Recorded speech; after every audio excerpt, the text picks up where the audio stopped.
Make sure you have completed the quiz.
Do you want me to send the work as a picture?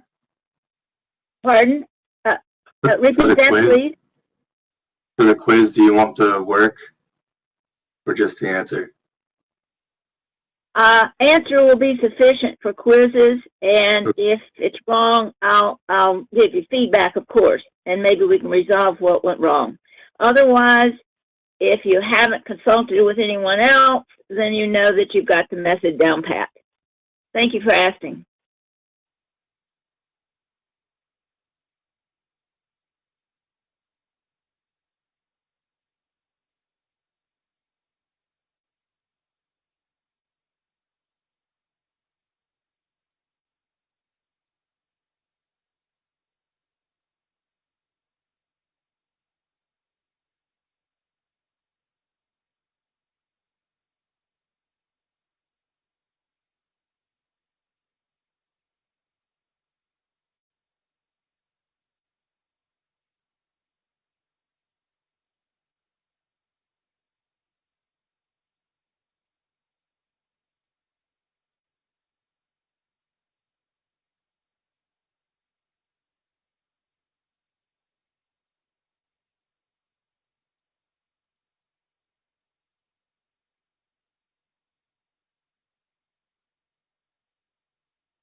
Good afternoon. I hope I still have most of you. I believe that we're still missing one person, but I'm going to go ahead and begin. Welcome to the June 2nd conference. For those of you that have been already logged in, I hope that you have noticed the page about given a function in time. This is an outline of what we are doing at the end of the last lesson. Does anyone have any question about it? Please take a few minutes to review it because it goes through all of the steps except the average velocity and determining when, with respect to the times we found, the distance or displacement can be given. And that is just substituting in a given polynomial and as a college algebra type of problem. So give me a kind of a signal that you're with us, although I see everybody has either your microphone or phone on with the exception of 4. And I know that you can probably hear me as opposed to talking, which is fine. The main thing is to hear what I have to say. Otherwise, maybe send me a text later on after the course is finished. I'm going to go to full screen so you can see what I might be doing with small print like we have here. We'll just kind of see how it works there. Okay.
Can anyone hear me?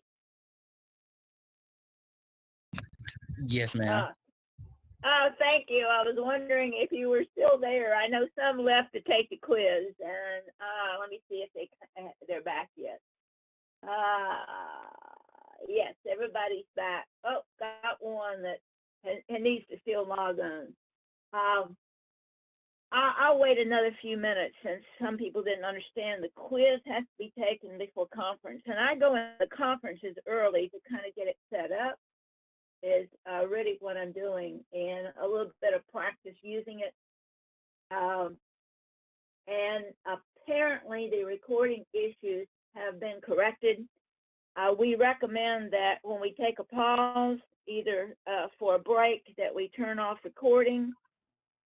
Most classes don't last more than an hour and a half, and that's because there are 3 credits, 3 hours. Unfortunately, we have a lab portion, and one day is sort of the lab and testing, and the other day is lecture, and they don't understand that we run for 3 hours and 20 minutes with about 25 minutes of break time allowed. Whether or not we need to use it all is a question. So I may have to, every time we change the lesson or the page, turn off recording, then take a break. They recommend anywhere from 5 to 10 minutes, and that should keep it recording for as long as we would like, I hope. So we'll see what happens today.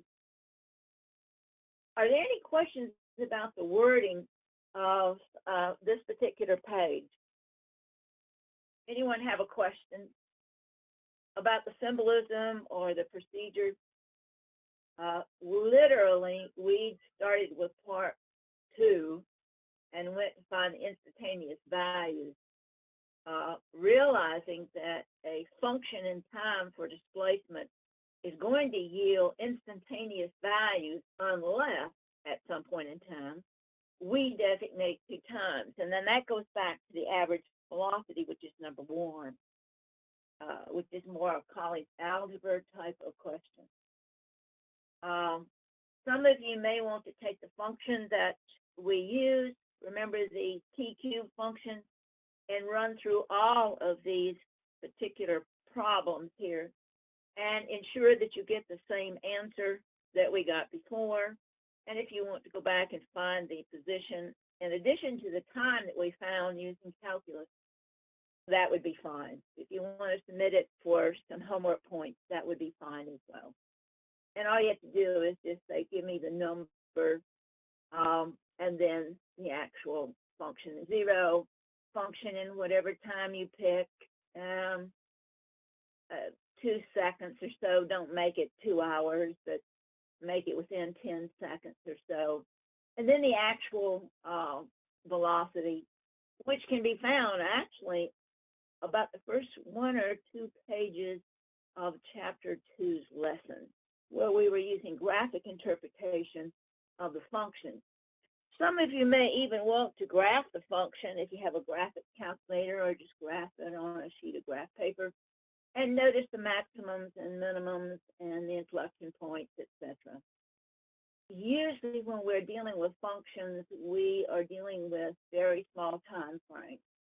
We don't go out into the 30-minute or 2 hours or what have you, because it is just a lesson in how to use the variables. If there aren't any more questions here, I'm going to go ahead and pull up Chapter 3's lesson, which means I'm going to then pause the recording. So we're going to give this a try. I think we'll go ahead, and it's almost 1:40. I'm going to suggest that we wait about 5 minutes at least, so that once I pull up the lesson for Chapter 3, we will start recording that lesson. Does everybody hear what I'm saying? Yes, ma'am. Yes, ma'am. Okay. Thank you, Megan. Ashley, John, thank you. Okay, here we go. I'm going to go off recording. Very good. No. All right, here.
If some of you are still there,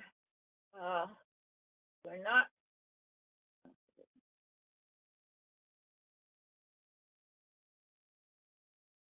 Apparently, it's still recording.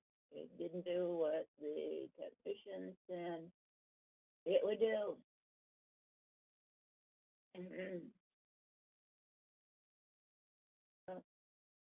We'll live with it. About another 4 minutes, and then we'll start looking at my lesson for today.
Well, I finally got it to pause. Give it about another 2 minutes to pause. I know.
Does anyone have their questions for homework number 29 open at the moment?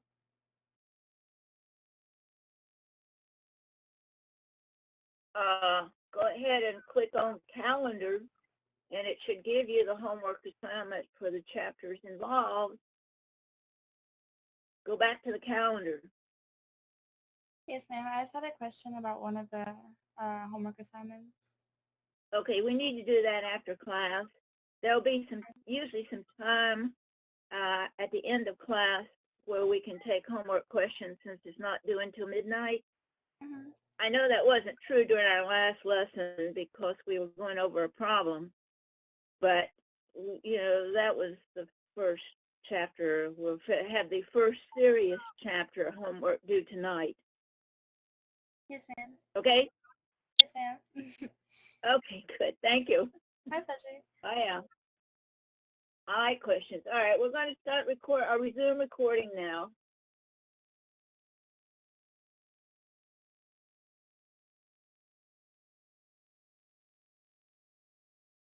Okay. All right, give it a few minutes to indicate recording. Very good. Let me remind you that these lessons, particularly with the grid in the background, have been generated by me,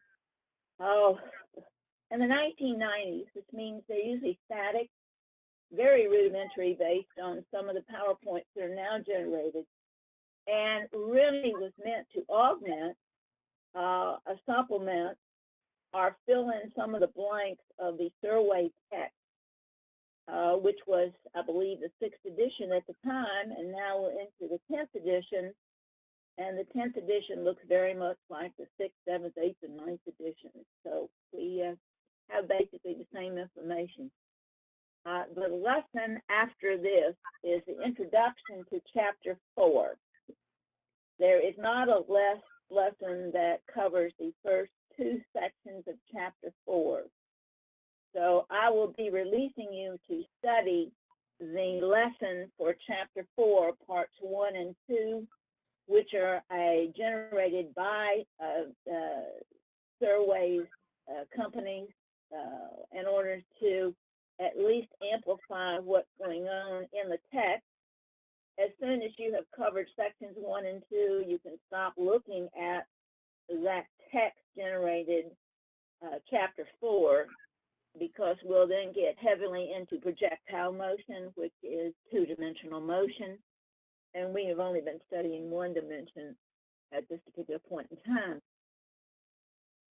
This first frame is really showing you something that is not found in the text.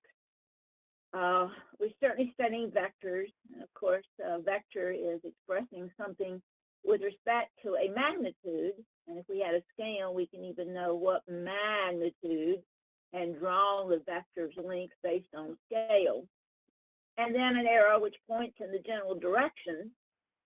Usually graphic representation is not that accurate, so that's why I say that. And something the book leaves out is the concept of point of application, unfortunately. It is something to be considered, particularly when we're involved in vector products, which we will not get to until the beginning of Chapter 7, and there is another vector product that's in Chapter 11. Point of application becomes extremely important when you're multiplying vectors. You have to know at what angle those vectors make with one another.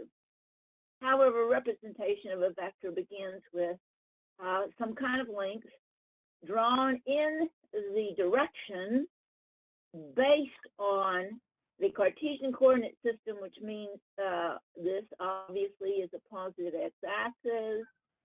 I can go very quickly to the line. Let me do that. A little bit more with dot. The x-axis is understood then to be along the horizontal to the right. I'm sure you can guess what the y-axis would be. And while we're doing three-dimensional vectors, which is the beauty of our calculus discussion at the end of this presentation, we cannot draw an axis perpendicular to our screen, but to give it some three-dimension, generally this would be considered about the z position. And of course, minus z is going back this way, away from us or into the page. Of course, the minus y by convention, the minus x in this direction. That should be quite familiar with you. Some calculus books will rotate these axes, but in physics, this is generally the x-axis at all times in the diagram. This will be the z-axis. That looks like a 2, but it's really a z. And this will be the understood y direction. With that in mind and establishing some kind of reference position, you might ask, what are the compass directions with respect to using a page? And you will find in a lot of the presentations that it will designate the top of the page represents north with respect to compass directions. Oops, come on, save it. Abbreviated capital N, which if you're not referring to compass directions can also be a Newton. To the immediate right, just like your compass directions, it is understood to be east, and it should be evident then where south and west would be. Angles are always measured with respect to east, which is the customary x position, which means if I wanted to measure an angle, east makes an angle of 90 degrees with north. And of course, moving through any part of that particular position, for instance, if I were to do an angle from something like this, didn't mean to make a circle, but you can see where this half would be increasing from 0 degrees to 90, and then from 90 to 180, and so on. We will talk a little bit more about reference angle positions, because certainly you can have an angle with respect to the reference positive x-axis of, let's say, 300 degrees. It's also minus 60. I think most of you would agree with that. Do you? Thank you. Okay. I appreciate that, John. With that in mind, a little bit of reference, noting that certainly the point of application should have been emphasized. Let me see if I can get that in a circle. Well, you see what I'm trying to do there. Okay. Next is I'm going to use two vectors and illustrate why we know that adding vectors head to tail or tip to base, depends on what context you're using and what text. I'm going to give you two vectors, A and B, and you can see where I've laid them out according to, with A equal to 4 newtons, due east. And let me remind you that N for a unit is usually near a number, whereas direction is usually to the far right. In this case, I could even eliminate the word due and perhaps put a semicolon here and just say E or east. Actually, east is also minus west. And a vector B, which is 3 newtons, again, due east. Vector A, if laid out according to some kind of scale, does look like it is longer. It looks like there's about 2 divisions here. We get 2 divisions, 4, 6. You can see that it's fairly well drawn to scale. But don't ever assume anything that is in these lessons are exactly drawn to scale, because it may be a rough approximation. Add vector A to B is also the same as adding vector B to A. Now, I hope from your previous physics classes, let me remind you that this should not be your first physics class. You should have had some experience with physics, not physical science, physics, either in high school, or you should have taken PHY 2053C, which would be college algebra-based physics. And a lot of the lessons you will have, and a lot of the chapters will begin with that knowledge. It is not designed to teach you the fundamental starting understanding. It is to expand upon it. And at the end of almost every lesson or at any chapter, you will find that usually calculus or some unit vector notation is used, unit vectors, which will be the end of this lesson, as a matter of fact. How to add, notice that it is commutative as well as associative. The addition and subtraction of vectors is just that. It is both associative and commutative. Doesn't make any difference what order you add them in. This is not true for vector multiplication and vector division, which we will encounter later in the course, however, much later. The unit N represents a force measured in newtons. As a general rule of thumb, 4 newtons is approximately equal to 1 pound. If I told you that I had a weight of 400 newtons, how many pounds is that? Anyone can just guess. Give me an answer. If I weighed 400 newtons, how many pounds is my weight? Thank you, Henry. You got it. You got it. Caden, can I share it with everybody? 100 pounds. Well, ladies and gentlemen, I do weigh more than that, but it's a good rule of thumb to use. Just as a side note, while we're talking a little bit about units, and it does relate back to Chapter 1, does anyone have any idea about how many liters, now remember that's a metric system for volume, approximately how many liters equals 1 gallon? Just a one significant figure to kind of review both significant figures. Thank you, Miller. Is that Clara Miller? No, it's Sierra. You're right, it's 4. One significant figure. 4. Can I remind you that the text, if you had a chance to look at some of their answers, notice that they generally will give you not more than 3 significant figures.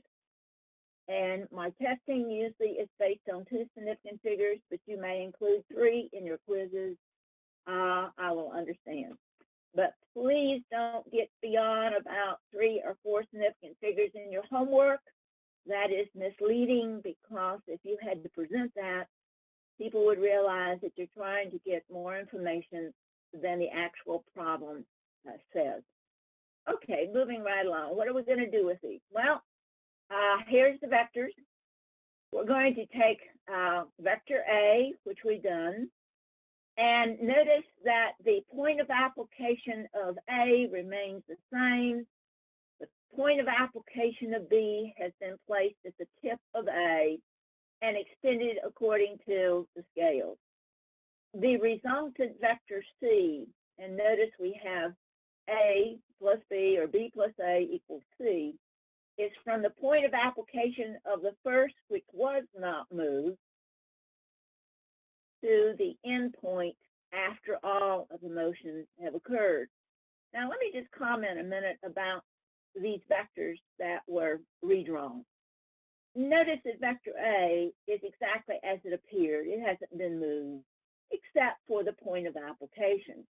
And that is just the way you do homework.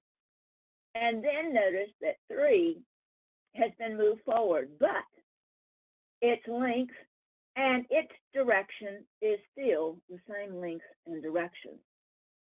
So in essence, other than moving it in space, I have not changed the magnitude or the direction of the vector. I want to go back to my dot or a straight line. Here we go. Note that the length or magnitude of C is actually the sum of the lengths of A and B.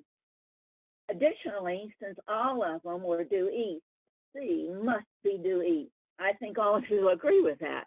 That's just common sense. If A had been added to B, in other words, the base of B would be here, and the base of A would be somewhere about here, you would still get the same resultant C, which would be 7 newtons due east, or at 0 degrees. That's another way of saying due east. Frame 4. Well, we have the 2 vectors, but now vector 3 is due north.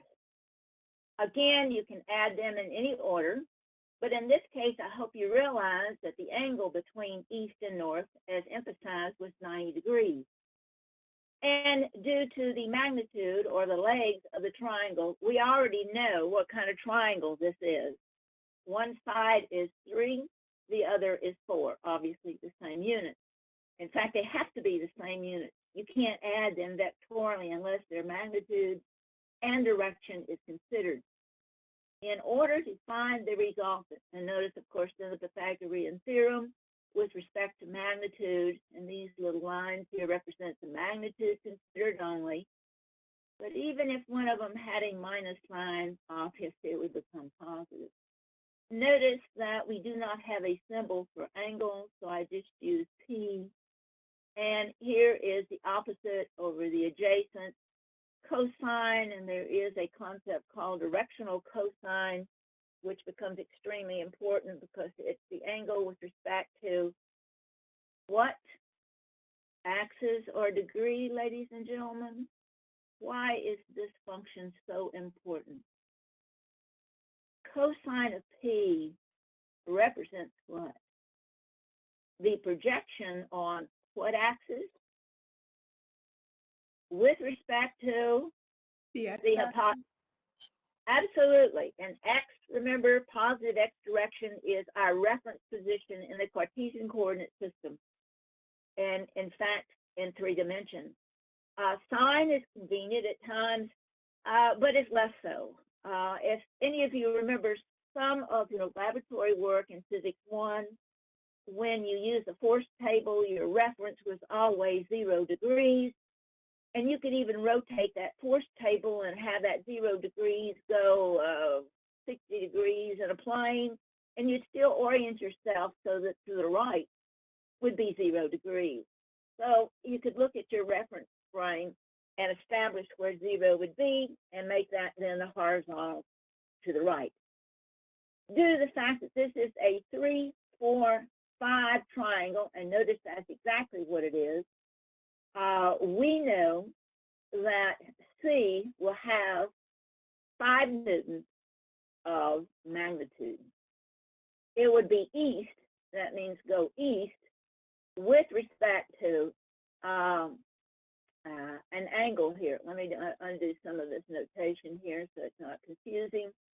And I know then that it would be east, whatever degrees I had here, north. And notice I'm going toward the north when I do that. You could, if you had drawn this to scale, this certainly would be something you could measure with a protractor. However, I'm interested in, how many of you have your calculators with you? I think I mentioned you need your calculator for a number of these lessons after the first one. Does anyone know, either by memory or by calculator, what is this angle?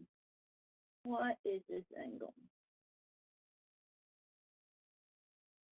Remember, it's 3, 4, 5. Pardon? 30. Not quite, although 30-60 triangles are fairly important since we're familiar with it. This is a 3, 4, 5. It is not the equilateral with one angle bisected. That's your 30-60 degree orientation.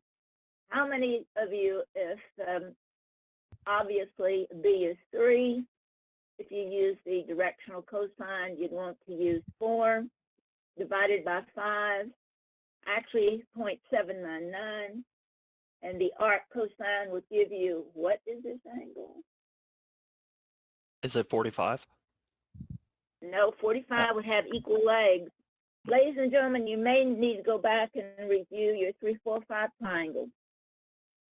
I'll give you a few minutes to do it, because for you to learn how to do it for yourself, it is better than me telling you. Because on test, I won't be telling you. What's the angle, folks? What's the angle? I'll put a little thing here for degree. Here's the degree.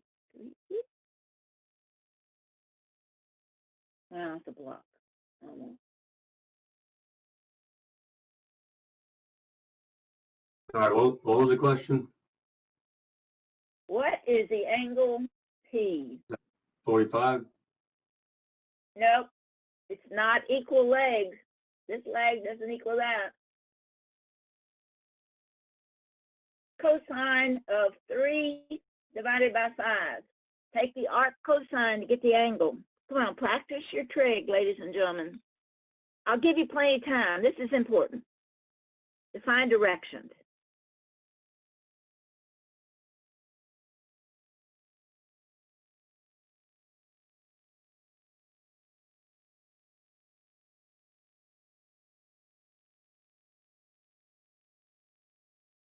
Somebody, 53 degrees around. Andrew got it. Congratulations, Andrew. It is 37 degrees. I'm sure some of you had that. You were just waiting for someone. Let me see if I can write. Whoops. Let me go back to, don't want that. No, I want the hand point. Is it? Well, I'll go ahead and You would do the arc cosine of 4 divided by 5? yes, you would. When I do that, I get 0.64 for some reason. Maybe my You might calculator. have, You're probably in radians. yeah, you might have your calculator in radians. Remember, it's degrees. Yeah, that's what it was. Okay. I've been teaching so long, and I've used this concept. Although I don't use these PowerPoints when I teach, ladies and gentlemen. I have made them, and so I can teach without them. But you would not believe how many students forget they're in radians, either from their calculus course last semester. But you're absolutely right. The answer is 37 degrees. Notice some people gave me this angle up here of 53 degrees. They're thinking, but the opposite, which is 3 divided by 5, which will, if you take the arc cosine, you will get 37 degrees. Of course, that is a complement of 53. We're doing pretty good. We're learning. Next, now notice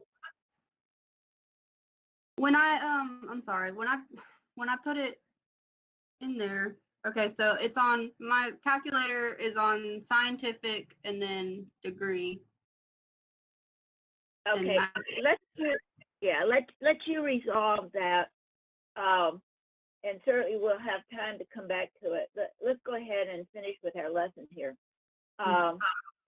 Yes, it will give you time too, instead of everybody, because a lot of people got it right. I think you can see that. And you always contact me. Remember my office hours, actually, or my phone access? How many remember the hours?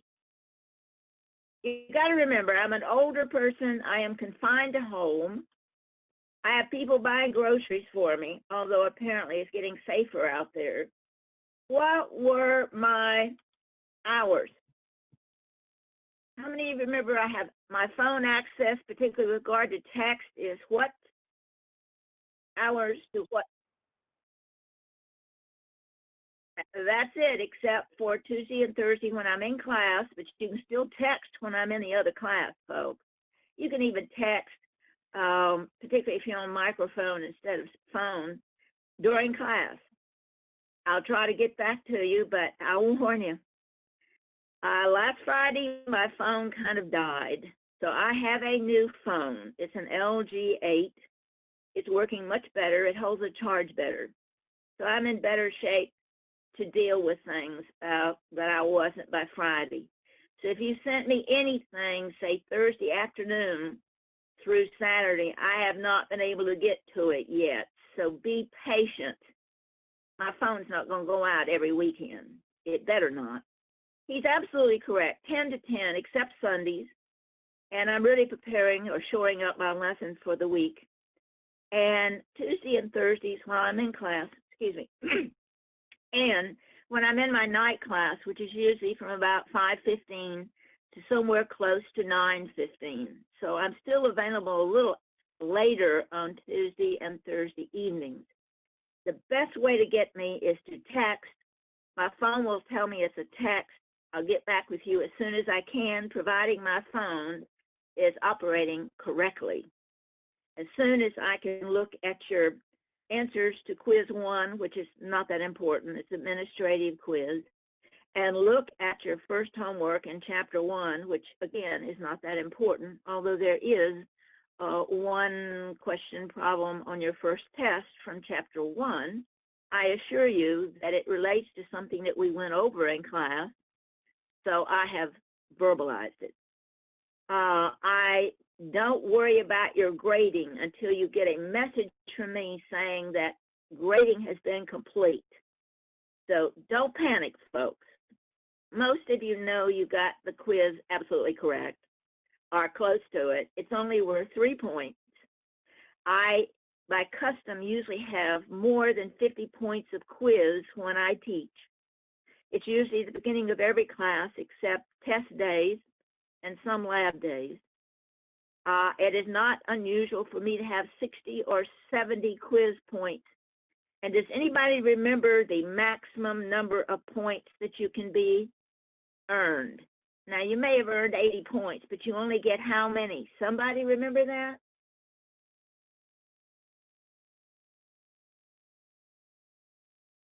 Absolutely. Now, why would I do that?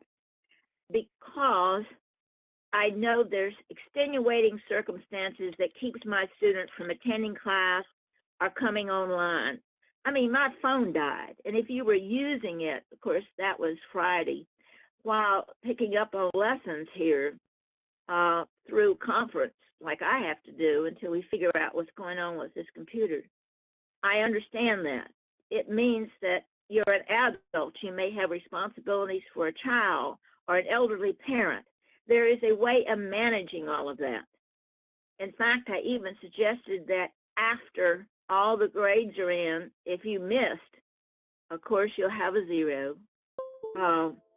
Find out what the quiz was and take it. And if you want to submit it for review by me, I will review it. I'd even give you a suggestion as how to resolve it. So be patient. Okay. Any other questions? Hate to do a sidebar here, but as concepts come up, I would like to manage them early. I hope you understand that, ladies and gentlemen. Okay. Here we go. Next thing. We did not subtract vectors, but I think if you take vector B and subtract it, you would get 3 newtons in the negative south direction, which means north. But if you really wanted to change this to south, then if you were to take the base of the 3 newtons and place it on A, then it would be coming down here somewhere, down in here. And you'd have a whole different right triangular situation. At the resultant would be in the 4th quadrant. If I went back and even did the linear vectors, I won't go back to the last screen, but if I take the base of B, and if I place it at the tip of A, right here, and then run it back the 6 units, I end up with A minus B is now 1 newton due east, to be somewhere up in here. So that kind of goes without saying, because subtraction is a special case of addition. I hope you realize that with respect to algebra. Oh, that's the right triangle orientation of vectors. Here's another example in order to get vector C, where I have vector B now is located south, which means I want to go south along my little bouncing ball, and then west, and notice that was the direction away, west, by the angle Q degrees. And again, they didn't have a symbol for angles, so here's a P angle, an R angle, and an S angle. Now, whatever Q's value was, I know that R sub 0 is the complement. Would everybody agree with that statement? Does anybody agree with that statement? Yes, ma'am. Ah, good. Yeah, you can just say it, although I like the writing, so I just see who actually did it. Notice that this is not assuming that S sub 0 is not 90 degrees. I tried to make it a little bit larger than 90 degrees. Well, even if it was 90 degrees, this truncates to the Pythagorean theorem anyway. But let's assume it wasn't. Notice that you can find the magnitude of C by using the law of cosine. And when you use the angle opposite the side of the triangle, you will have a negative sign here. Please shore up your law of cosine. Make sure you understand why the negative is used. Notice that's a smaller compared to its supplement angle here. These really are magnitudes of both A and B. In fact, their magnitudes means they're positive anyway, which means the minus sign is still there. Oops, let's make the lines a little bit smaller, but magnitudes. And notice in physics, a magnitude is not being 2 lines for absolute value, it's only 1 line. Then how do you find the angle? In particular, are you interested in finding the angle S sub O, R sub O, or P sub O, ladies and gentlemen? If you're really trying to find what C vector is by adding A, and then notice tip to base B, what would be the angle you would be interested in determining? Or if you had drawn it graphically, how could you graphically determine the angular direction of C? You don't have to write it. If somebody just wants to verbalize, that will be fine. And I don't mind if you have the wrong answer, because having the wrong answer gives me the opportunity to tell you why it's wrong. In fact, I value free response, honest response, even if it is not correct. What would be the angle of interest here? I have 3. Obviously, it's not Q sub O, but it would be one of these angles that is measuring the triangle. Which angle, with respect to my Cartesian coordinate reference that we spent a little time with, am I really interested in here? Absolutely. Which means I would want to go back and look at this. Actually, this is a sine function here with respect to a non-right triangle. I would be interested in this middle term right here. Obviously, I know the magnitude of B. Let me remind you that these are magnitudes again. In fact, in the appendices of your book, it won't even imply that it's a magnitude because that's out of your trigonometry. And you'd be solving this for P sub O. Well, from the diagram, you realize that you can find R sub O. And R sub O is opposite C, which you've already determined from up here. Would everybody agree? This is really something that should be done first. Give you a little arrow there. That's the first thing. So you'd be able to use both of these expressions.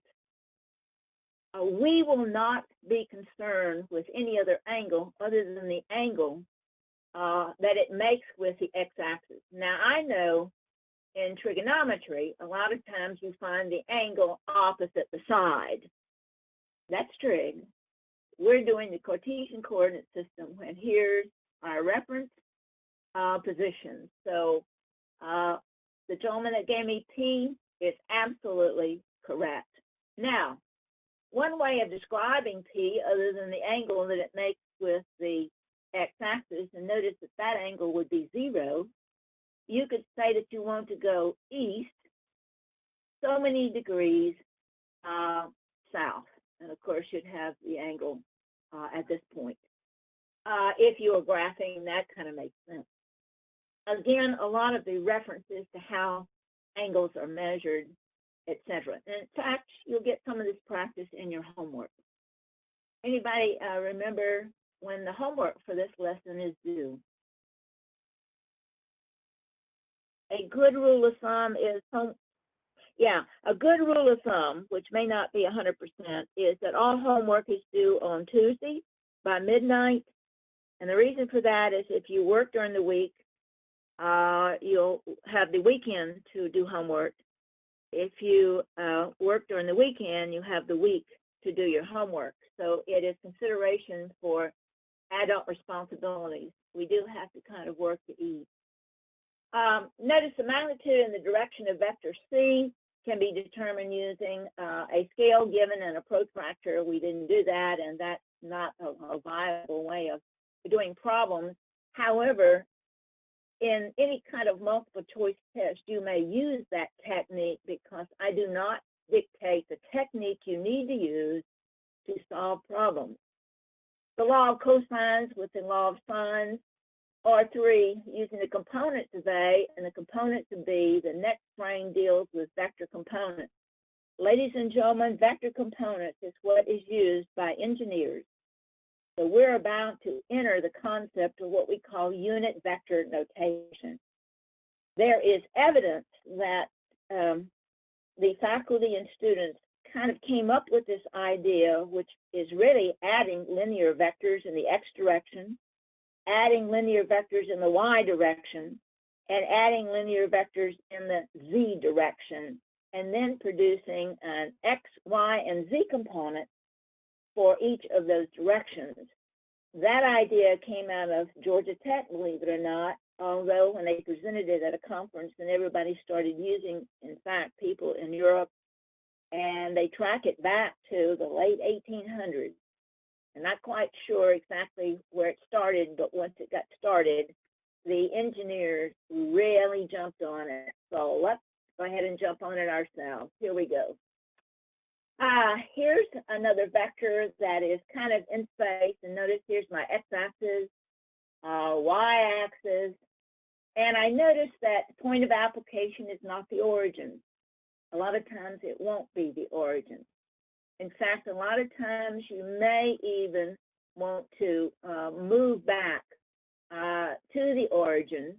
However, in civil engineering, sometimes you just want to, all right, with respect to maybe where a house is over here. Okay, there we go. A little bit bigger. There you go. Here's our house, and we know that there's something here that, whoops. Oh, come on. Well, we will give up on that. So we draw it out in space. We could have either a landscape, we're going to do something along this length L. He knows at what angle, the horizontal. And notice it's not the same angle it would have with respect to where your house is. So it's extremely important to recognize that you have a reference position. If I were to look at this region over here as being some kind of light source perpendicular to this vector, maybe it's a fence, I would find a shadow along the y-axis. Notice that this length right here is less than the length of the vector A.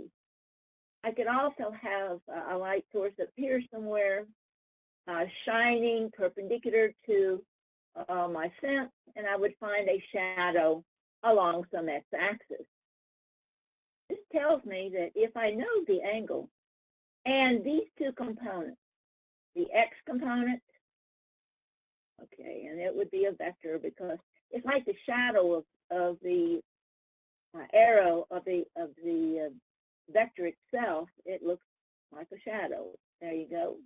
And of course, the y component, or projection, another word for the word component is projection. I will find a y projection. I could express this in terms of an x projection of A and a y projection of A.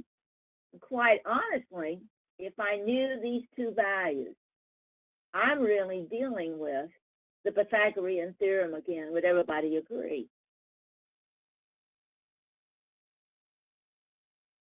Does anybody agree with that? Yes. Thank you. In fact, if we were to take the components and relocate them in space, which remember we could do that as long as we maintain their length and direction, you would find that they would form a 90 degrees, which makes sense. They were projections on the x and y axis. So I could even identify, notice that this implies I have a magnitude here. I could do my little magnitude thing. We would like to be a little more explicit. So let's go to a way of describing direction. I have this same vector A, but notice I still don't have it along the x and y axis, but I do have a point of application. And I find that I not only had an a sub x here, but if you notice, this vector appears to be coming out of the page a little bit. I hope you realize that. I have tried to get it to come out so it would have a z component right in here, which the other vector did not have. The addition of all the components, x, y, and z, x and y are at 90 degrees. Obviously, z is at 90 degrees to both of those axes, would yield, then, the vector A, which has a component in every direction. If a symbol like I, and I really should be an arrow over it because that implies a direction along the x-axis. It implies, obviously, the magnitude or length of x is not the same as y, is the same as z. So you'd want to establish a uniform length of some kind. One reason why I have a grid here is notice that the projection along the x-axis is, whoops, come on. Woo. 1, 2, 3, 3/4. The projection of y is much greater. And if I had drawn this to scale, I'd have a terrible time trying to determine how much a sub z was, but it may have been given in the problem. If I were to project it on x, it looks like it would be a little bit more than 1, but it can be deceiving because it's coming out at us, or should be. The direction then along the x-axis is represented by, and let me see if I can get my circle again, back again, the I-th position, here we go, I just circled it. The J is represented by a J, which is usually bold-faced, but it can also have an arrow over it, implying that it's a vector. A sub x, a sub y, and a sub z are only magnitude values and should not be bold-faced. Oh, well, wait a minute. Just a minute. Here we go.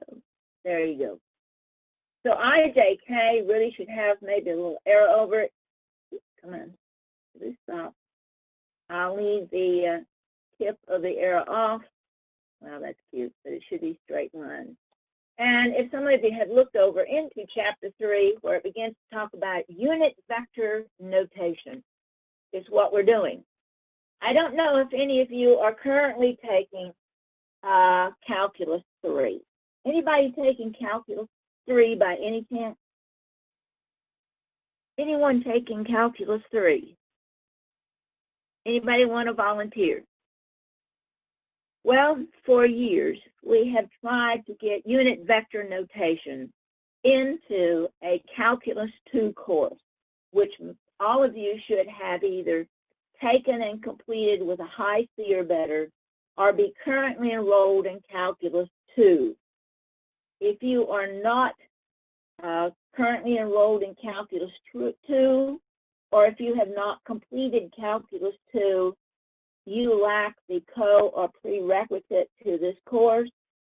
You need to withdraw by the deadline today. How many of you are familiar with that? The withdrawal to get your money back. If this is just not your learning style, I have already had a number of students to tell me that they really need face-to-face. That is no offense to me. I've been teaching long enough to know that this is not the best way to learn this material.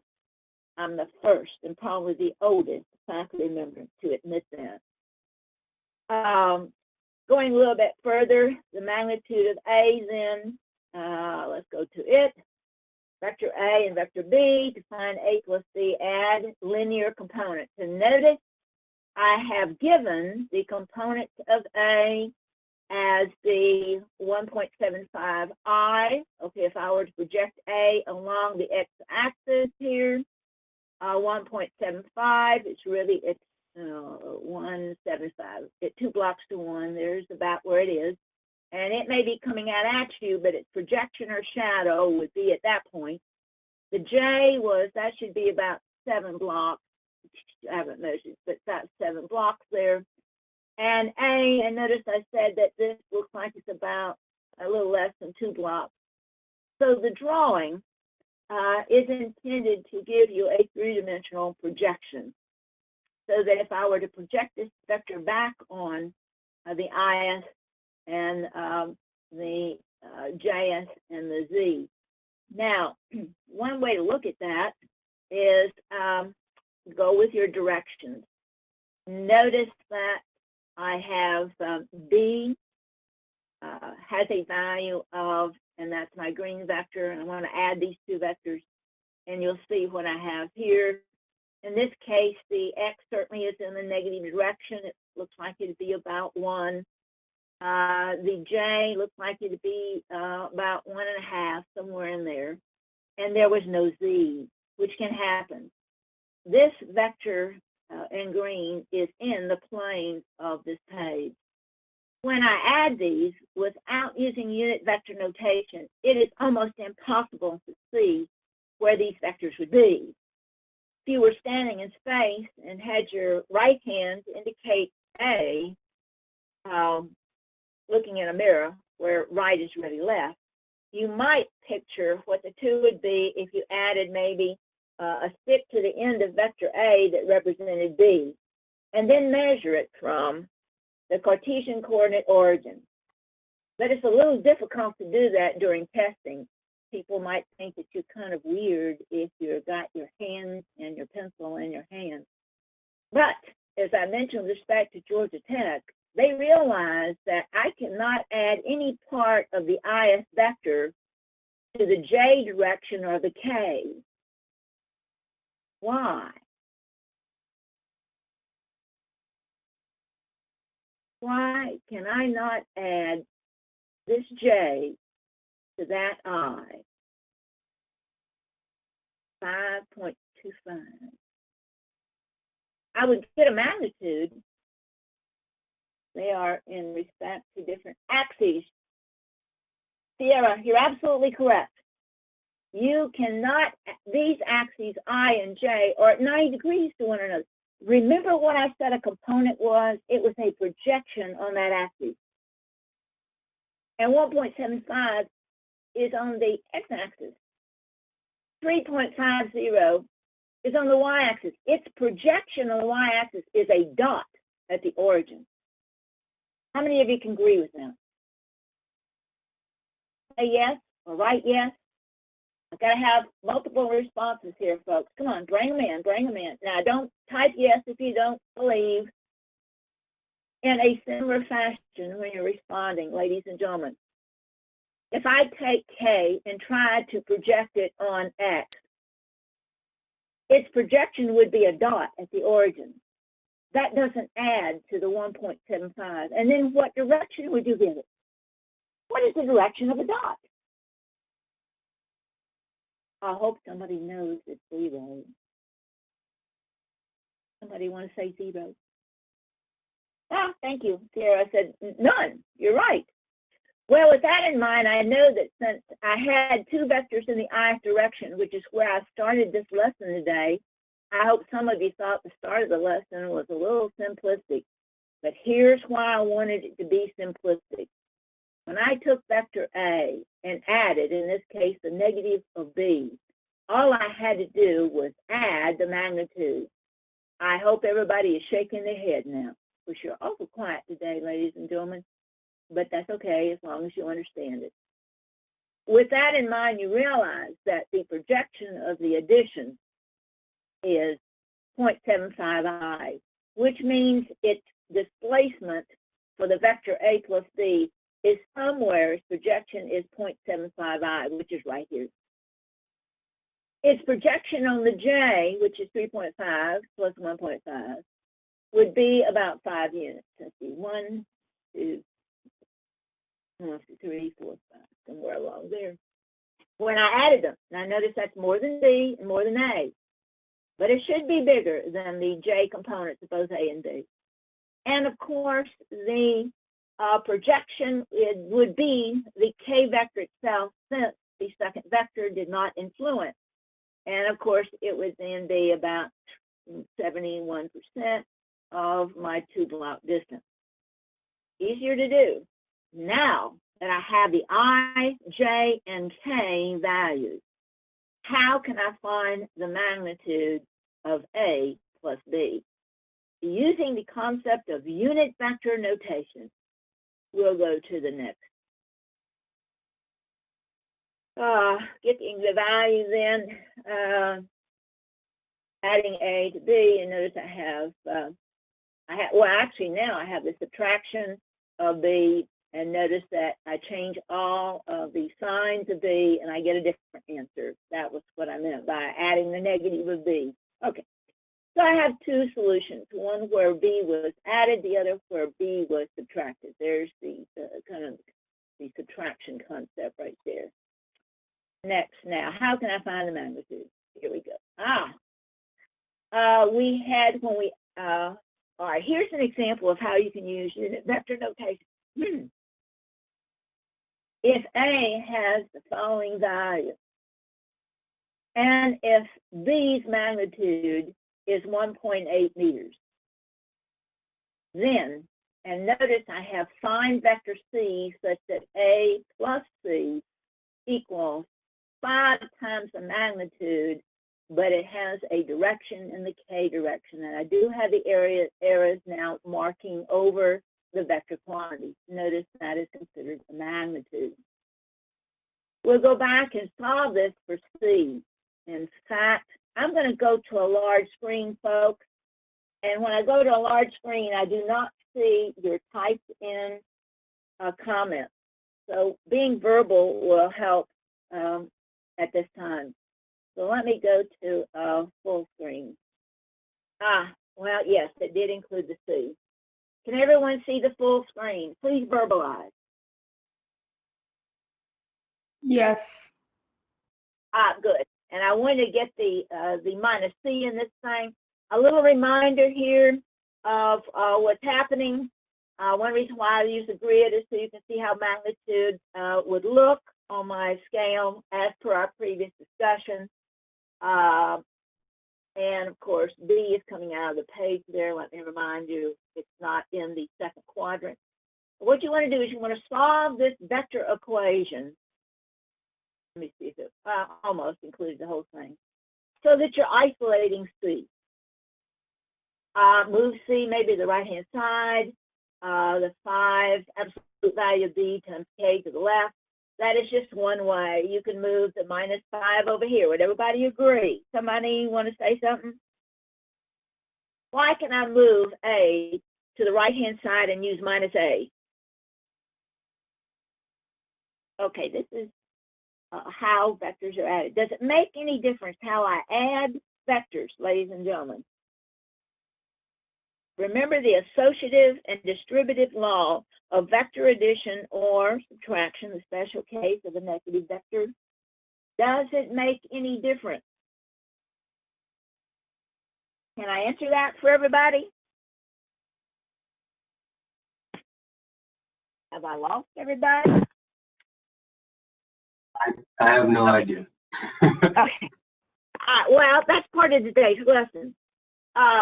If I were to take this A and subtract it from both sides, instead of solving what I have here, would it make a difference in my answer? Remember, the second frame I talked about, the addition of vectors, which includes subtracting vectors. Subtraction is subtracting the negative of a vector, is like adding one vector and the negative of the other. It is commutative and distributed. How many of you need to review that from your algebra? It means it makes no difference in what order or which one I take first or which one I take second. If I place the A over here and make it -A, then I have taken this vector with its direction and subtracted A from it. In the case that I used, I took this vector and I subtracted it both sides, so I'm going to take A, subtract B, which remember was in the last frame, I had a negative vector, and here's the value of A. Here is 5 times the magnitude of B, but notice I have included the fact that we're doing displacement and I have a meter. I just keep that because the answer's got to have a meter, but would everybody agree that if I X'd out the meter here, what would be the unit of C once I determine its value? What would be the unit of C? Meters is common to both. Does everybody agree? So once I find C, in this case negative C, I know that a meter is the unit. Everybody agree with that? Yes, ma'am. Yes. Now, in homework, when it is obvious there's only one unit, and this, when you're doing calculus, we forgive units because when you differentiate, there's no such thing as differentiating a meter squared. Would everybody agree? In fact, it's laughable. Well, you have to realize that once you differentiate that has a meter squared, the final answer would be 1 meter less. Would everybody agree? That's the principle behind differentiation, particular exponential values. So when you have an integral or differentiation occurring, lay the units aside. They call that forgiving the units and then reevaluating your answer for what it should be. After taking the first derivative of displacement in our sample problem at the end of the last lesson, we ended up with a meter per second. And there was no units in the function because it was understood that units will be put aside. You've got to know that the unit of a velocity is a meter per second. The unit for acceleration is a meter per second squared.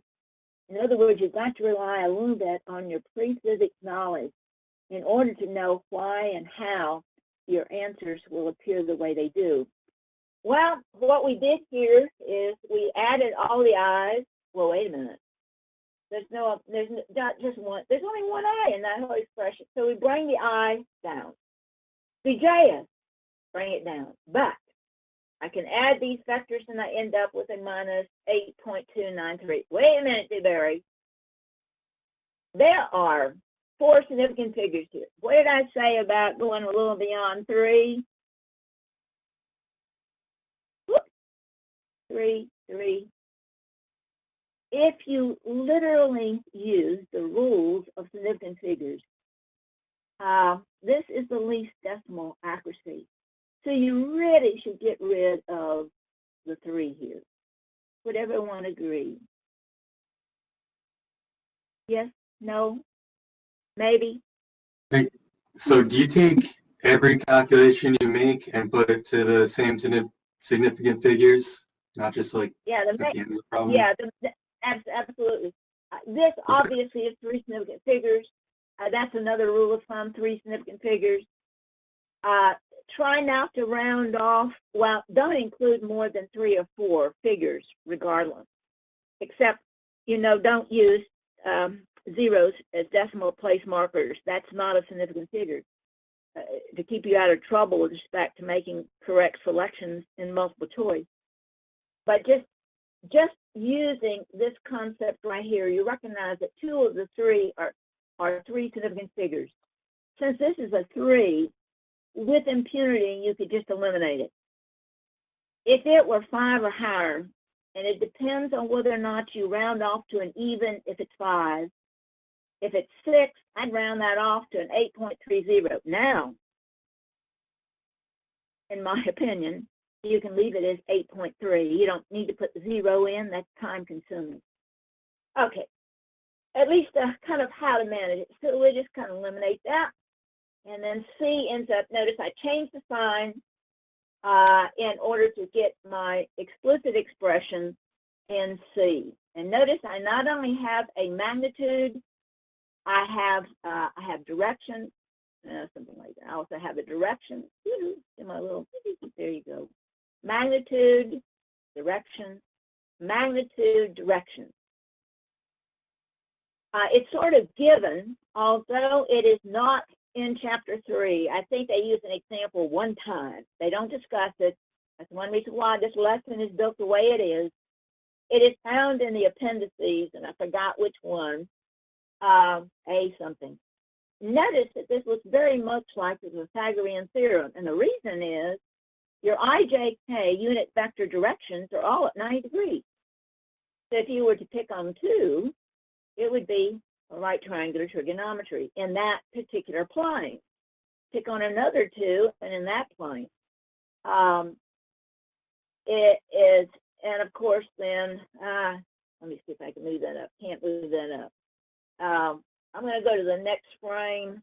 Okay, where? Back up. Next frame. Next frame. Phew. I'm going to have to decrease it. That's kind of bad. And of course, these will give you, if x sub O is the angle C sub x makes with the C result, which is up there, then the cosine of that angle, which represents the projection of the x component or the ith direction on the x-axis, follows. And these are why we use so-called cosine, directional cosine values. And of course, the angle that the y and the angle that the x makes follows a similar equation. Ladies and gentlemen, nowhere in the homework of any chapter in this book are you required to do anything but the magnitude. Now, that means, here we go, then, that these equations are not in demand in your 10th edition, but it's interesting to know you can find the angle. Many times these angles are referred to as alpha, beta, and gamma. Alpha is the x component, beta is the y, and gamma is the z. I'm not quite sure why they are not using the angular directions. However, realize that this equation would give you all of the directions with respect to the Cartesian coordinates, and you can pick any 2 and project them in the xy, which is the customary plane of the page, kj, and kind of look down the page, something like looking down this direction, would be that projection, and that is the technique used by the text. It does not appear until we study electricity and magnetism. Magnetic effects are generally at 90 degrees to electric effects. That's why this direction is at 90 degrees to motion or viewing along the x-axis.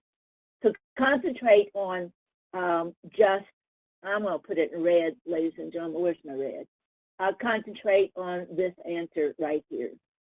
At this level, we're interested in this type of equation. Please understand that. Got a big X over that, so that should be a little bit explicit then.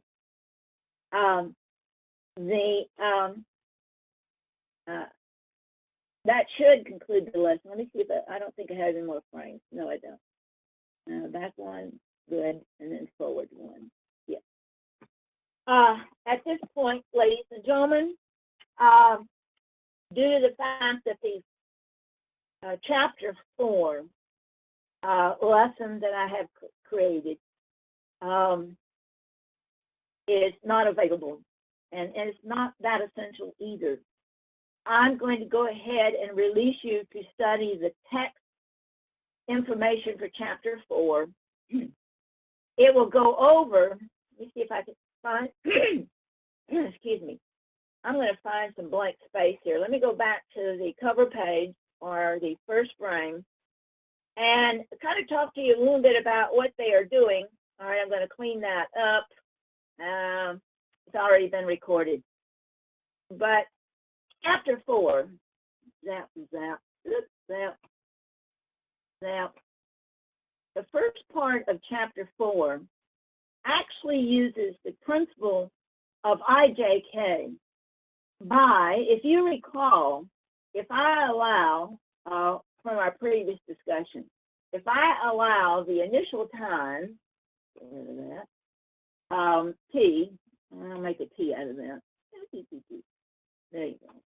If I allow at all times the initial time 0, there you go, to be equal to 0, I should an equal sign, which you probably realized in a lot of your homework, the initial time is always said you can set it, particularly to 0. We're not interested in what happened before 0 in time. In the laboratory, you will find a lot of your visual labs, none of them go back negative in time. It's always time moves forward. In fact, some solutions to functions will give you not only a positive value, which is what we're after, but they'll give you negative values, which even Newton recognized as an extraneous root, which would be what it had if it went back in time. Nobody goes back in time. Chapter 4 will take an equation like, let me move to my pencil. I don't particularly like red, so I'm going to go to, remember the defining equation for describing motion was the very last equation that we developed from a velocity as a function of time graph. And we actually dealt with it when we looked at the summary in the chapter where we had A, that's the instantaneous acceleration, times the actual final time, here we go, with the knowledge that the initial time is 0 equaled the final velocity,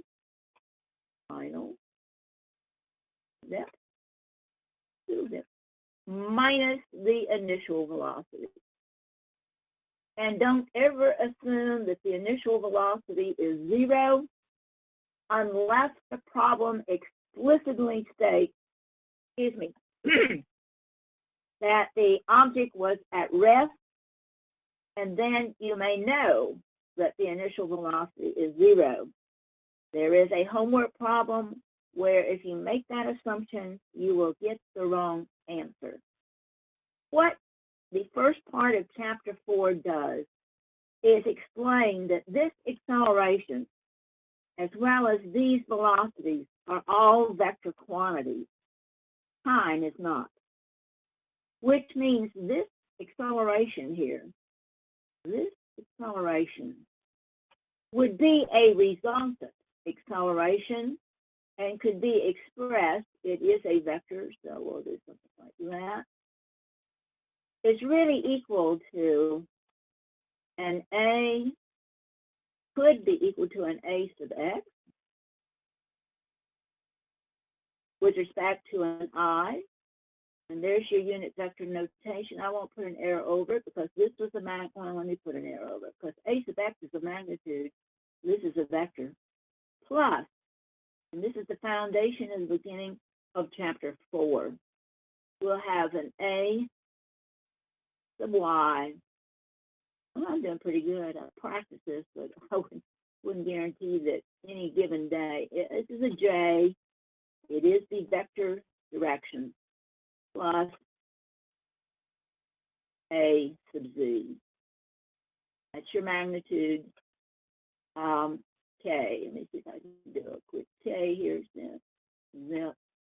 And that is the vector direction. Now, in its crudeness, that would be placed up here. I could equally have a final velocity in v sub xi plus v sub yj plus v sub zk. Same goes for the initial velocity. How could I solve that for the time? I could actually just use the equation for the ith components. Would everybody agree? So I have an I, that should be an I vector. I could have that equation, which means out of that one expression, I could have, say, the equation in I. Then I could pull out A sub j, V sub final sub j, and V sub initial j, and I would have my J equation.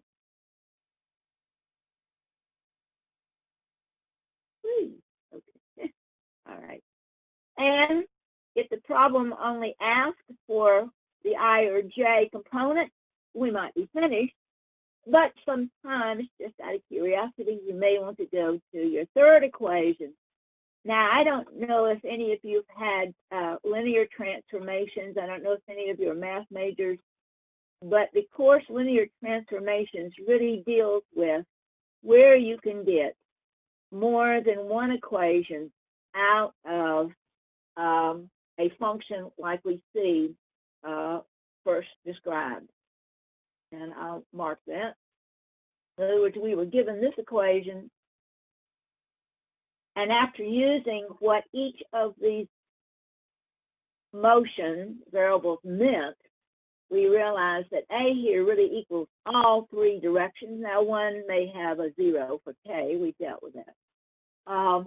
V sub final may have had a K direction, but it would have to be the negative of, or the positive of this negative value, because it ended up with no acceleration in that direction. So the final velocity in the K direction is the same direction and magnitude as in the initial position. There's some interesting practice with respect to how to deal with that actually in the last lesson there when we were adding vectors. I hope this gives you a start to the Chapter 4's textbook PowerPoint presentation. I've been through it. There is a few stray symbols. Most of them are small r's for some reason. Usually that means radial, but that is not the interpretation that I have. Study them, and we will, the next lesson, our conference lesson will be a week from today. Don't everybody say hallelujah, because your first lab will be Thursday. I'd like to take a little bit of time to talk about what we'll be doing on Thursday. Does everybody hear me? Yeah. Yes. Thank you, Ashley, Justin, and John. I appreciate that. And I have all but actually I have one student still missing, and I think I know who it is. So we've lost the student, which is not a problem. They want to take the class in the fall. I like that idea. At least they're academically mature enough to know that's what they want to do. The page that says general information to the laboratory contains a description of a lab report. It's in color, and it has page 1, title, scientific objectives. I am not going to require a lab report for each of your virtual labs because you did not do the lab face-to-face, hands-on. In my opinion, it would not be honest to call it a scientific lab report.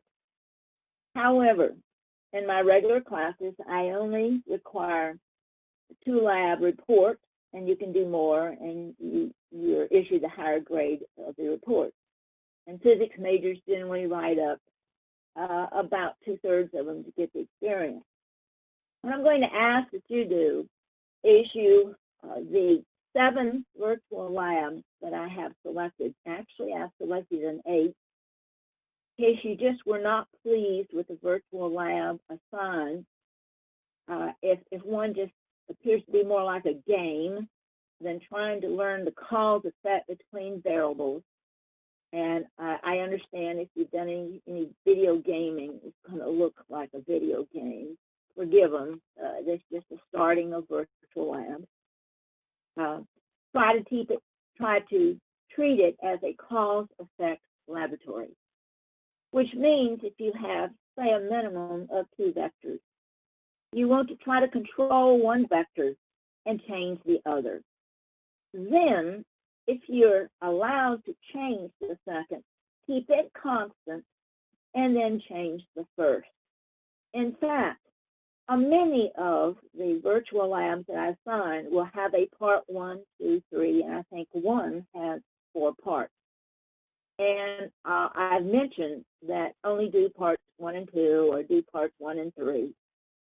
At the end of some of the virtual labs, you'll find that they go back into a laboratory setting and discuss what a demonstration or a professor might show you. That's fine, but we don't have that option. If you want to look at their videos, that would be fine. In most cases, when you scroll down to the physics aviary and find the virtual lab of interest, you will be asked to click on resources. Sometimes when you do that, there are no resources. You just have to click on the virtual lab, and it has certain buttons and pedals and stuff that you can vary, and pretty much leads you to figure out how to manipulate the variables. I believe that only happens twice. But it gives you an opportunity to be kind of your own guide. Most labs are being your own guide. I am currently trying to find, and none of these virtual labs talk about theory. That's why it's not a real lab. So I've tried to find a lab that I use at FSCJ, the South Campus, and identified as a capital F, capital S, FSCJ, all capital letters, and then I put CB after it because I wrote some of those labs. Then you know that you're going to get frames of the pass-out that I use for a lab that is similar but not identical to your virtual lab.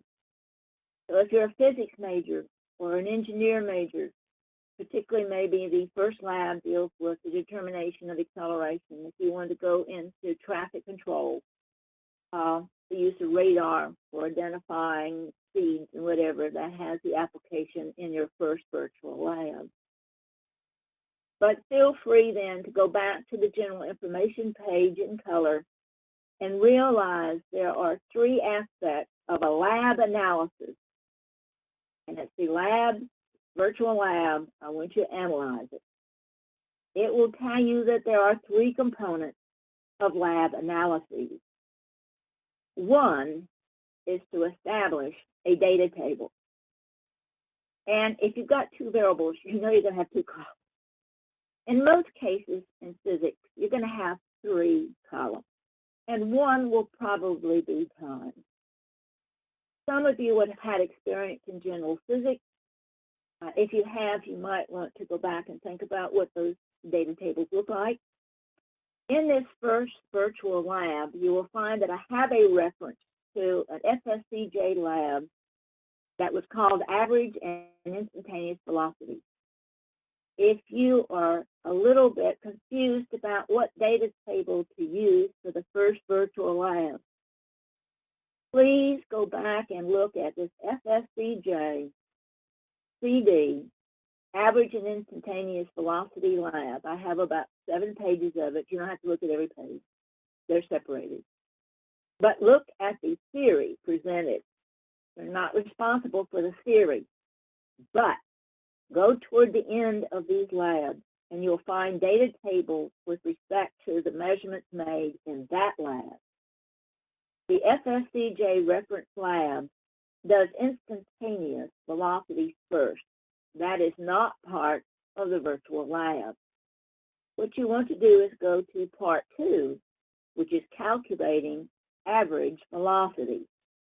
Realize that part 2 of this FSCJ lab requires 2 Photogate timers. Your virtual lab will use 2 Photogate timers. Bingo! You have hit the theory that pertains to your virtual lab. And then you may want to follow with the data table associated with part 2. If you go to the data sheet that's the entire FSCJ lab, you will find upper information that is an inclined plane information. Don't use that. The first data table is instantaneous velocity. Don't use that. The last data table on the last page of the FSCJ lab is the average velocity data. You may modify that as you wish, but it gives you a clue as to how to collect data on your paper while doing the virtual lab. In fact, if you plan to use your data table for any kind of conclusion, of course that will be one of the 3 things required, you may want to make sure that you have taken at least 3 to 5 measurements of the variables that you have in your data table. In fact, the FSCJ will have about 6 columns. You don't need to use all 6. Modified according to how you will be collecting your data in the visual lab. The reason is to take one measurement, there is no conclusion about the cause effect between variables. 2 measurements, 1 could be off. 3 measurements, when 2 agree, you probably have the technique mastered. Then go to a 4th and see if it validates 2 of the 3, or if all 4 are within an acceptable change in their 3rd variable. I'd go to 5, and once you have collected 5 sets of data, you really have enough. But if one set of the 5 is outlier, you may want to make a statement. Trial run or measurements in the 2nd line of variables will be omitted. It appears to be an outlier. In fact, it may be too high. And the same thing, you have 4 left. You might want to look and see which one has the lowest value compared to what we know to be the standard. And then you may want to say, I'm going to have the 5th reading as an outliner. That leaves you with how many variable measurements, ladies and gentlemen? How many are left? If you take 5 runs and the data, and you've eliminated the high-low, how many are you left to calculate data, cause, effect, and variables? 3, absolutely, which is an odd count. And I know that you don't have any group comparisons to know if you're right or wrong. But if you go to the FSCJ lab, you'll realize the resultant really was to determine the acceleration due to gravity at our location, and to 3 significant figures, the student will know that that was 9.80 meters per second squared. Although lab work at FSCJ is done in centimeters, virtual labs are done in the MKS system, which is meters, kilograms, obviously seconds. At times that might be different. So you might want to practice converting centimeters to meters if the virtual lab requires that. Now that I've discussed data tables and how you can get some hints, the next thing you need to do is anytime you have an entry in data, in a data table, it's either measured already or given numbers, like time may be the difference in a start time and a final time. Time's always positive. It may be a calculation. In the calculation of average velocity, it would require the distance traveled divided by the time. Actually, if you start at a distance 0, it would be the actual run of the glider on the air track, which is your kind of virtual design or something. You would every entry that you had in your data table that required a computation or an equation must have that equation, a sample of the calculation in sample calculation. In the lab report forms, that will be on a separate page than theory or procedure. Actually, it is on the page 5. Your data table is considered a separate entry because it is collected while in the laboratory. Give me a minute. I need to get a drink of water. Okay, that's better. If you went back to a lab report, and you'll find that there are 3 pages front and back, we're concentrating on only the last page 3, which is number 5 and 6, which literally is analyzing the data you collected without regard to theory, unfortunately. So for every calculation you have to make during a virtual lab, you need to have a sample calculation. Now, if we end up dropping high-low, we had 3 lines of data. You can pick one of those lines and a sample for each entry unless it was measured directly. You do not have to include all of your calculations. I will know from your sample whether or not you are doing the calculations correctly. We're going to go to the 3 significant figures just so that we have uniformity of analysis.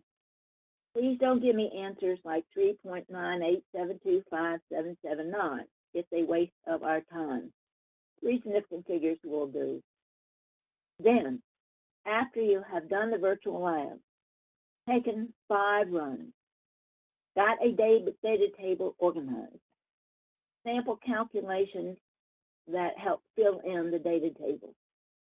The last thing, which is on the bottom of page 6 of the lab report, is conclusions. On that multicolored page, Introduction to the Laboratory, or General Information for the Laboratory, you need to scale down to conclusions, and it will tell you 4 or 5 things to consider in conclusions. The first of which is to interpret any graphs that you have drawn. Well, unfortunately, we haven't had any virtual labs that require graphs to be drawn. So the next item is talk about the possible sources of error, which would really depend on how accurate and how exact these virtual labs are. And I'll tell you, folks, I think sometimes they round it off too high, but I have no idea what their formula is, particularly in the projectile motion lab, which I believe is the second lab coming up week after next. Then, if you can draw any kind of conclusions between the variables in your data table, Time usually is one of the best places to start because it's always positive in time. And if you've calculated, say, a velocity, here's an example of if the time's increasing and the velocity is increased, obviously they're directly proportional. If the time increases and the velocity goes down, obviously they're inversely proportional.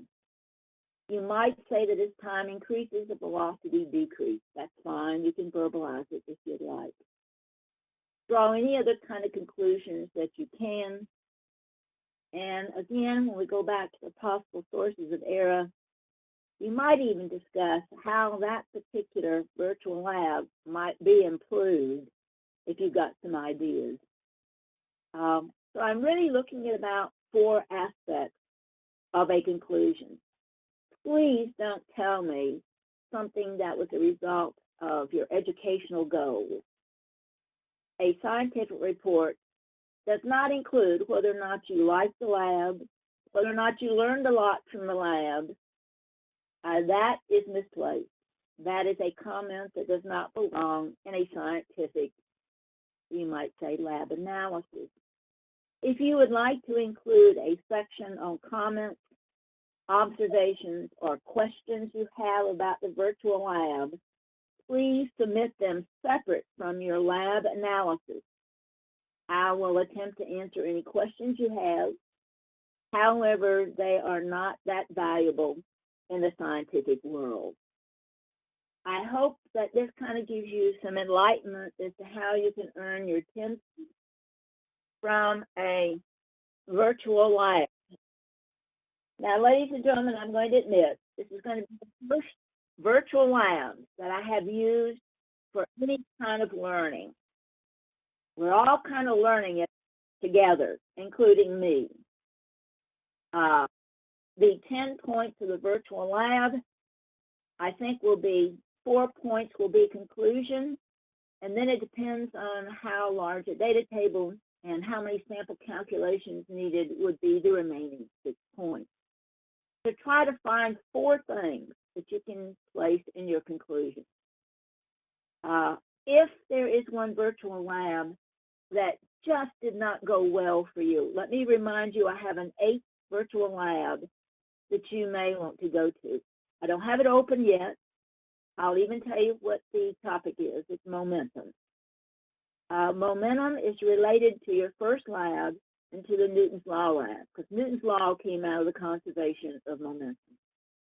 And so if you master this first virtual lab, and in its application with the Newton's Law virtual lab, which is your 3rd lab, then you'll have a 3rd lab that relates to those 2 virtual labs that try to do well on the measuring acceleration, which is your first virtual lab, and your 3rd, which is Newton's 2nd law. If you do well on one or both of those, then your momentum lab is probably just going to reinforce the technique. Does that sound logical? That's really 3 of the 7 labs. So the 1st and 3rd virtual labs appear to be the most important. So I have a yes, that sounds good, Dewberry. Anybody? Do you hear me? Oh, thank you. All right. For our lesson on Thursday, if you will sign in, but take the quiz. I hope it is obvious that the quiz would relate to only what I have used with a PowerPoint today. Would everybody agree? Which means Chapter 4, Sections 1 and 2 are not directly related. Notice it is related with respect to the notation I put in red and purple here. In other words, application. But it is more appropriate to study the lesson as presented in the grids that I had. And in particular, would everybody agree that everything prior to the unit vector notation is something you should have already known? So my quiz probably occurs around the discussion of I, J, and K. Do I have a yes on that? Oh, thank you, John. I hope everybody else saw that. Yeah, everybody's still online. I'm assuming that everyone was hearing me all this time. Now, it appears that the entire lesson, including that pause we had, has been recorded, which means it will stay with the lesson. And if you want, I think they tell me that you can go back and click on the video that is found in conferences. But I am not going to delete them.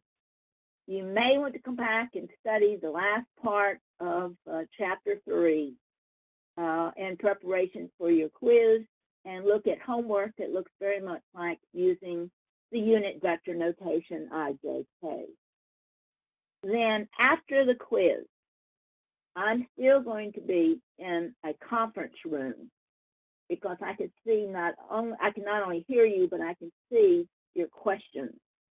The screen will be blank, but it'll be a way that I can see many people's text. If you still have a question, I'm going to stay in conference while you exit Canvas and go to the Physics Aviary, which once you're into that file, separate from Canvas, you'll scroll down to, I believe it's determining acceleration using Photogate, and you'll be doing that independent of Canvas. However, if you run across a problem, you may want to enter Canvas, go to conference, and guess who's going to be there, sitting there, probably grading papers if nobody has come in conference. I'll be there through the entire class time, which is 4:20. If, however, and you're an adult, you can decide whether or not you just want to, after the quiz, sign off, work on homework, do the lab later. I will be available per our discussion of my, I guess, online conferences, 10 to 10, to assist you. Every one of the virtual labs I've been through. Some I like, some I don't, but I have tried to coordinate a learning process as I have outlined with respect to the first lab, the third, and the optional 8th lab, virtual lab. Do I have a, Justin? Yes. So Question? on Thursday, we're doing the quiz and then we just do the lab? Yes, and you have to exit Canvas to do the lab. You're kind of on your own because everybody will pick different variables. Unfortunately, there's no comparison or class activity.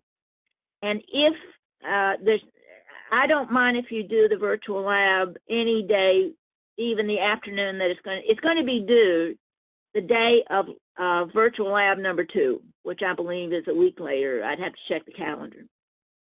You're an adult. You know how, I hope, to assign times.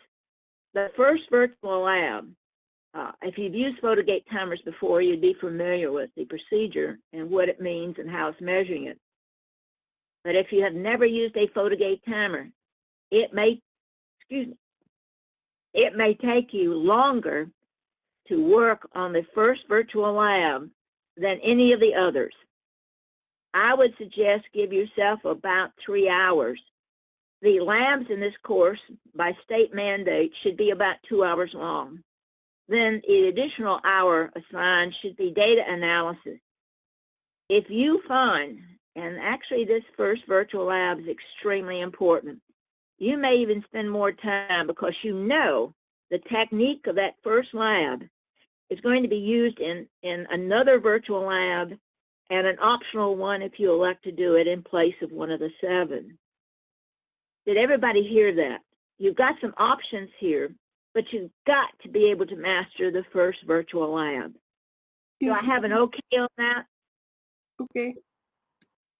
Thank you, Ashley and John. I appreciate that. Now, today's lesson, pardon?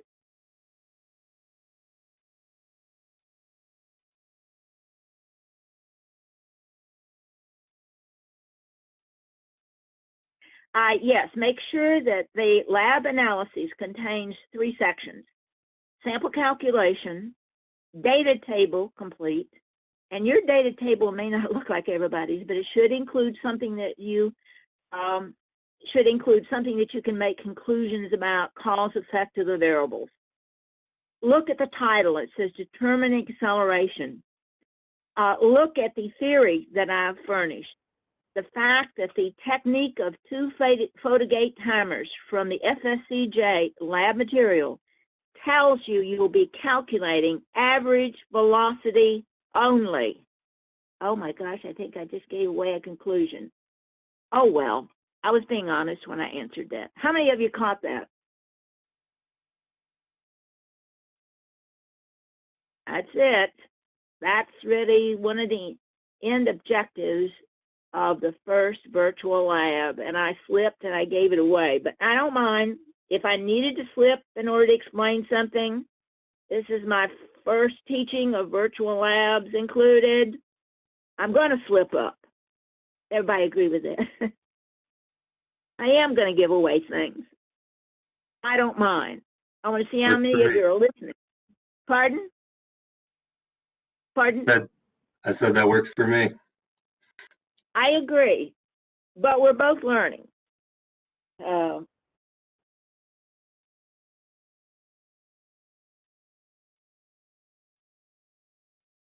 Conclusions.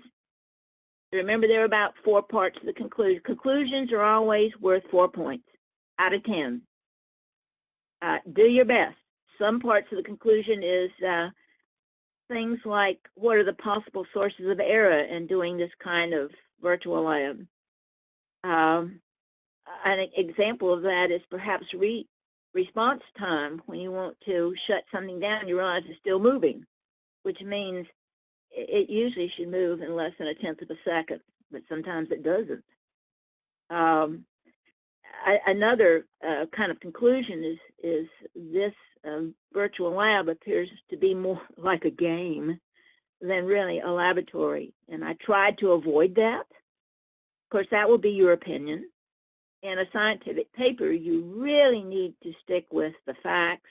Your opinions, not very viable, but I would tolerate that because I found that to be true in a lot of virtual labs that I did not select.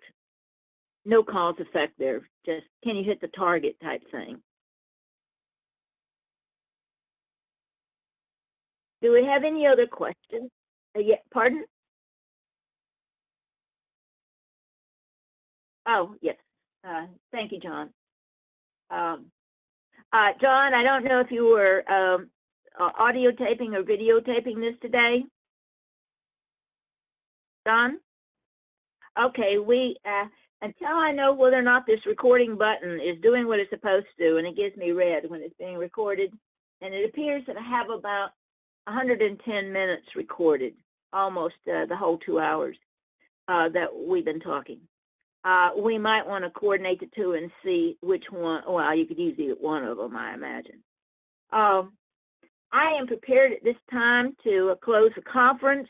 To those of you that would like to exit the conference, maybe go to the text chapter 4 PowerPoint, take a look at the section 1 and 2 portion.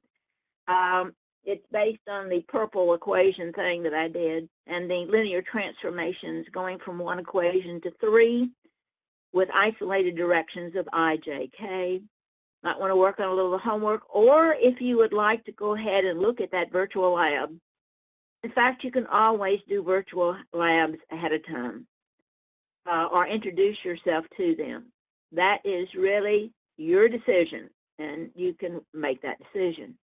Let me remind you that you can also turn in any homework before the due date, but midnight of the day that it's due is the last time to get it in on time. If you do not have time to complete all of the homework problems, I will accept partial homework, but make sure you know which problems you have not done.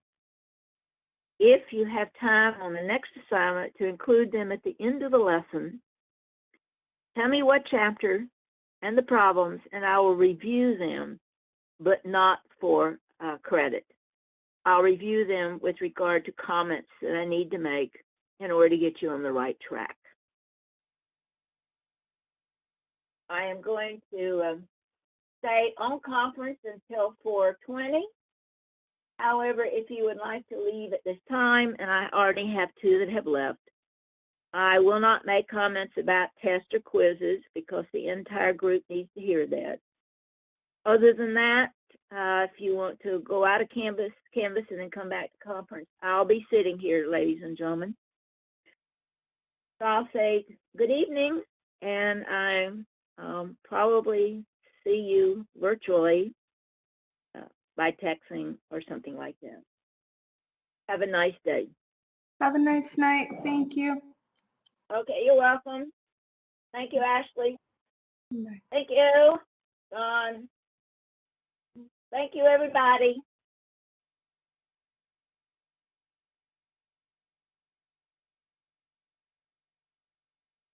Yes, we're leaving. Good, good. Not a problem. Yes.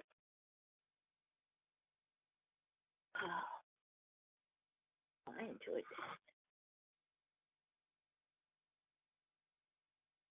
that. Whatever it is.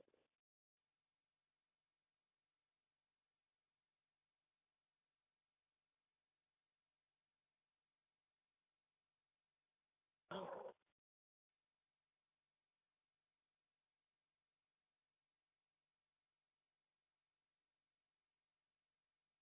The first